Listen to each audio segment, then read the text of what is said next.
Salut Astier, ça va? Salut.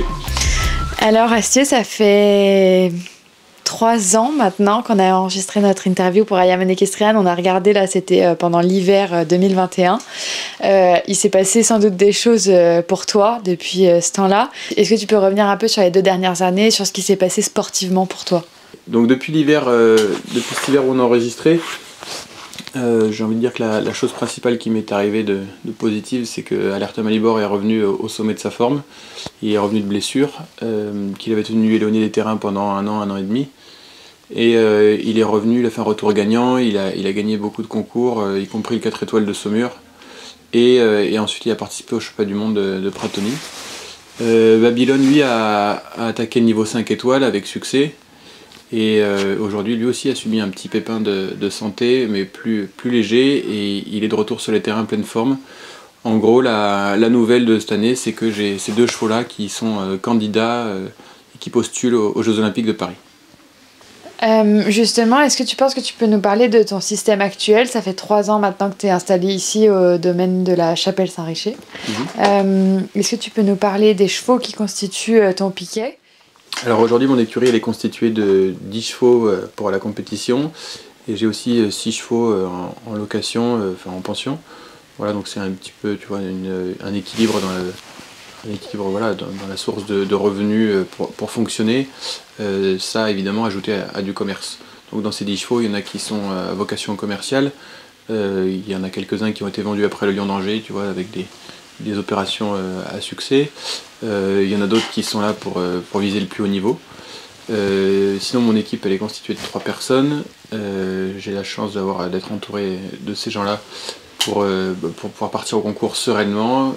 Quand je reviens, tout est en place, je peux continuer à entraîner les chevaux qui n'étaient pas au concours, et tout s'enchaîne très bien. D'autre part, depuis que je suis arrivé ici, j'ai aussi fait la rencontre d'Elodie Ipsayen de chez Alodiscare qui assure un suivi à mes chevaux de très grande qualité. J'en suis ravi. J'avais une personne comme ça en Angleterre avec qui j'avais une relation très poussée, que je faisais même revenir d'Angleterre à l'époque, et jusqu'à que je trouve Elodie qui puisse m'affranchir de cette personne-là, parce que voilà, elle fait partie intégrante de mon système aujourd'hui, et elle a un œil sur les chevaux qui est, comme je l'apprécie, quoi, vraiment très pointu, et on se comprend très bien.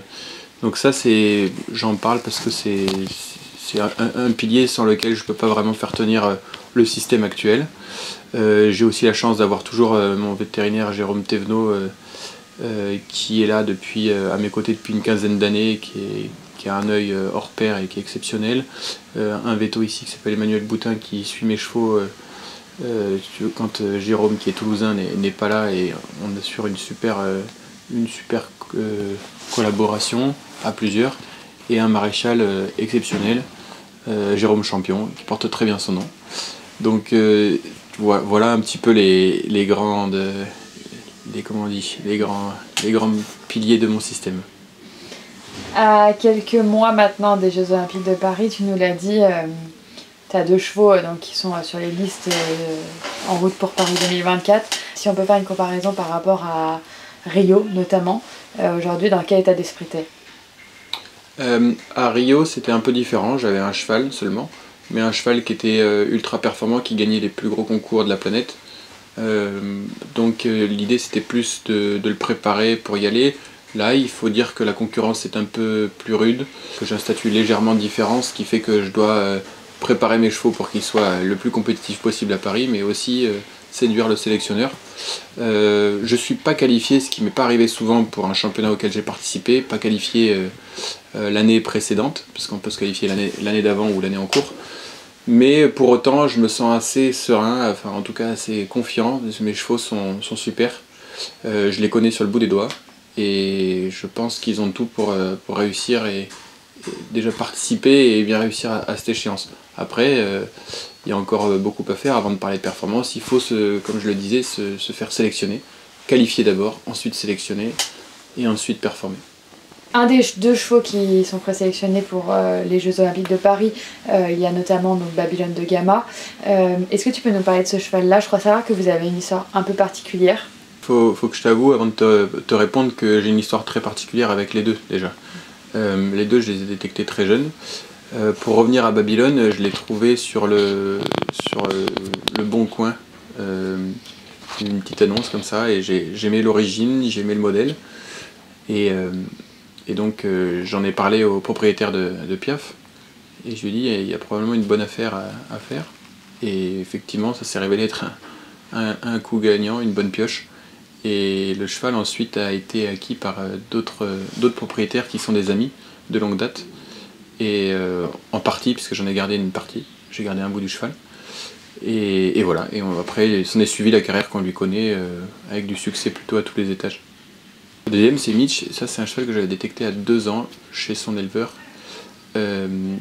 C'est Marie-Christine Delorière qui m'en avait parlé, puisque c'était elle la co-éleveuse, c'était son mari Renaud qui a élevé le cheval. Et c'est un fils de Yarland Summersong, une origine évidemment très connue en concours complet. Je montais son grand frère un peu plus tôt dans ma carrière, et ils m'ont parlé de ce cheval et je l'ai vu à 2 ans, je l'ai beaucoup aimé, puis je l'ai acheté début d'année de 3 ans. Et donc voilà, l'histoire est assez particulière parce que il y a un lien familial avec un autre très bon cheval que j'ai monté à haut niveau. C'est un cheval qui m'a tapé dans l'œil à 2 ans, c'est pas souvent que j'étais avec des chevaux à cet âge-là. Et puis c'est un cheval avec qui l'entente a toujours été assez fusionnelle. Voilà. Et aujourd'hui c'est toujours mon meilleur pote. Donc c'est cool de l'avoir aujourd'hui, 14 printemps. Ça fait 12 ans qu'on partage notre quotidien. Nos coéquipiers, notre staff. Et il pouvait manquer certaines personnes à la fête, même si les souvenirs sont exceptionnels, il n'y a pas de regret. Mais c'est vrai que du coup, d'être à Paris, ça paraît être un vrai plus. Jouer à domicile devant son public, avoir encore plus d'amis, plus de famille autour, c'est quelque chose qui nous porte. En fait, c'est surtout ça la différence, parce que sinon les titres olympiques ont la même valeur, mais à domicile on a son public, son entourage, et c'est à eux qu'on veut faire plaisir avant tout. C'est ça aussi qui est une source de motivation supplémentaire, ce fameux supplément d'âme. Aujourd'hui, on est au mois de février 2024. Qu'est-ce qu'on peut te souhaiter pour les mois à venir et puis l'année qui va s'écouler? Pour l'année qui va s'écouler, tout va bien. Évidemment, ce qu'on peut me souhaiter, c'est une qualification et des belles médailles au JO.